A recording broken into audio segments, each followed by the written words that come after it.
forcing themselves to be, I don't know, to fit in or to do this or that, where inwardly they're really resistive, it's not feeling right, it's best to move on. Right. So that's really all that this is about, is just to keep the ones here that are really ripe and steady enough to walk this journey to completion. That's really what it takes. So I think that's about it for that subject. Yeah. Moving on. Something about vegetarian. Yes, I think that we had a couple two-parter for the vegetarian now, if I can remember what the first part. That's the. Well, there's some other. There was something, yes. I know the second part had to do about with that you could do fish. Right. Oh, you've been a vegetarian. If Kundalini is not awoken yet, can one? Yeah, if Kundalini is not awoken yet, and you're not real flighty, and you're not real, you know, scattered, and you can focus, then it's nothing wrong with being vegetarian, okay? But even in that, you know, we've had people that their Kundalini has not been awoken when they came, and they were still very scattered and very flighty, and it's still beneficial for them to have a heavier protein in their diet. And so as far as fish is concerned, yeah, it's fine to start out on fish, you know, fish, that's fine, but eventually you find that I don't think we've found anybody yet that hasn't had to do something heavier than fish. They progress from fish to, you know, chicken, something lighter meat, and then sometimes you really need to have the red meat, you really need to have that heavier, denser thing.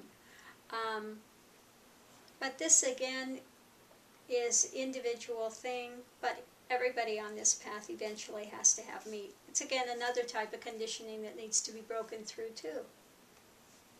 So this is why that they used to have, and still do in some parts of the world, the tantric paths. And this is something again that's so misconstrued and misunderstood about the tantric paths. It used to be the Brahmins that were doing the tantric path. And on the path, they engaged in sex, had wine, and meat. And these were all very big taboos in the Hindu culture at that time. They were not with their, you know, loving partner having sex. No, they were, picked the person that they were going to practice with, and it was always an untouchable. And if you know anything about the caste system, a Brahmin, even an untouchable shadow, fall against their shadow and they would be polluted, you know. So it's really, the whole thing was to break through the conditioned mind. I mean, really shock value. Really, really shock value to break through that. Okay, so let's understand it for what it is rather than what they're trying to, you know, make other stories about it. You know, when you're using it in this country with your partner, you're not breaking through anything. You're only securing more body consciousness. That's all. But it's not shaking you loose out of anything. It's not challenging anything. Okay? People go out here and drink. They're not being broken loose out of anything. So let's understand what it was there for. Okay. So yeah, fish is fine. Quite fine to begin with.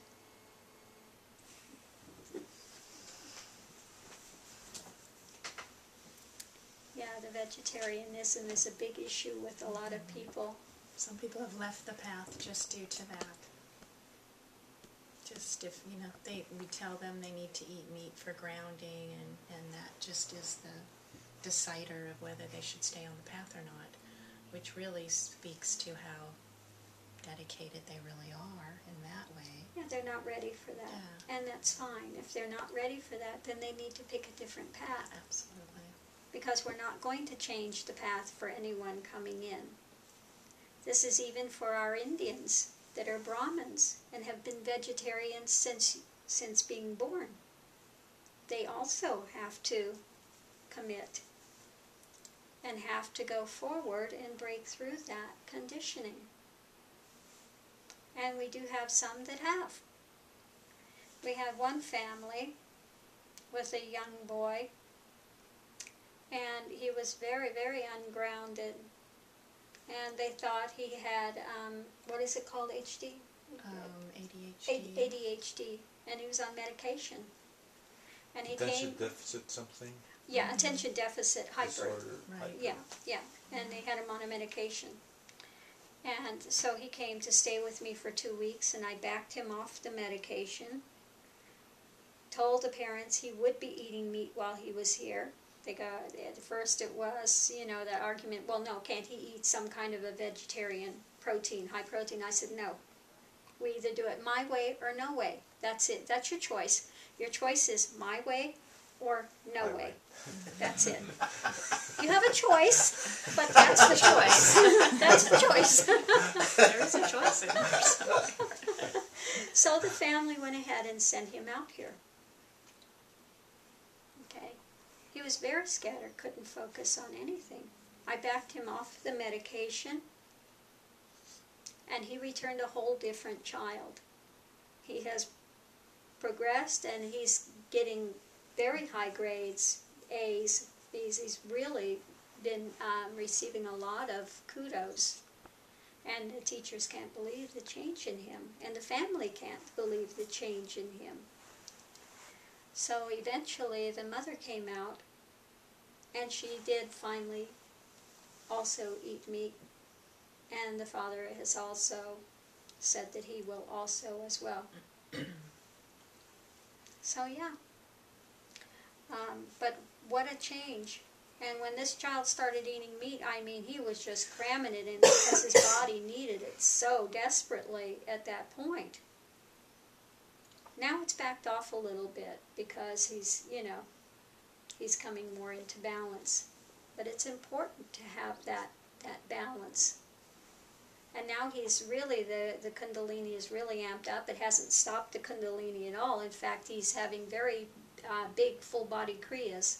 And a lot of past life drama and stuff is releasing now. Yeah. So there's this idea that if you eat meat, it's going to stop the Kundalini or, hinder it. No, it just helps to tame the body down so it's, so it's not so intense. Because if you don't have that meat and that grounding, sometimes it feels like you're going to spontaneously combust, or you're just going to, your nervous system is going to fry or just float away. Yeah. So it's important.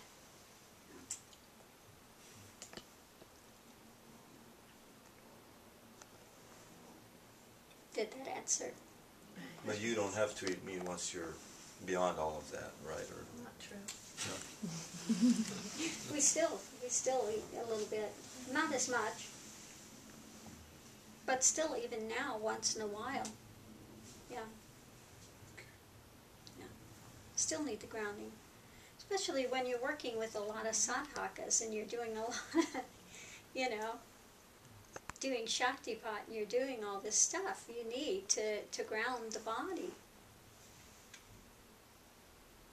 Can't be out there airy-fairy flying all over the place. You need to be grounded in order to be able to work with people.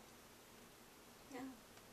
So even here, admittedly, much less meat than I was needing when I was on the path. And in the process, I can eat much lighter foods now, but still.